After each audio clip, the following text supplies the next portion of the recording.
आज के इस वीडियो में हम पढ़ेंगे सीन्स और फॉर का यूज कैसे करते हैं। How to use since and for. Since को हम कंजक्शन, प्रीपोजिशन और एडवर्ब की तरह यूज कर सकते हैं और फॉर को हम सिर्फ प्रीपोजिशन की तरह यूज कर सकते हैं।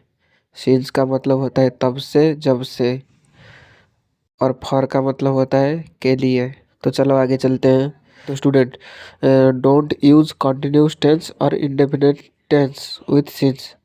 मतलब सीन्स के साथ इंडेफिनिट टेंस और कॉन्टिन्यूस टेंस नहीं आता है, बाकी परफेक्ट टेंस आता है, परफेक्ट कॉन्टिन्यूस टेंस आता है। फॉर के साथ कॉन्टिन्यूस टेंस नहीं आता है, फॉर के साथ indefinite, perfect, perfect continuous tense आता है। जनरली सीन्स के साथ परफेक्ट टेंस नहीं आता है, परफेक्ट कॉन्टिन्यूस टेंस आता है।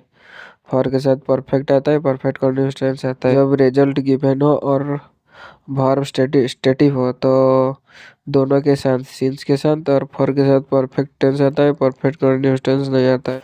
तो फ्रेंड्स, अगर वीडियो अच्छा लगा तो चैनल को सब्सक्राइब करना और डिस्क्रिप्शन में टेलीग्राम का लिंक है, ज्वाइन कर लो। तो बच्चों, अगर आप इस वीडियो में अच्छी तरह से समझ नहीं पाए तो प्लीज़ कमेंट कीजिए। अगली वीडियो में हम एग्जाम्पल के साथ और अच्छे से पढ़ेंगे।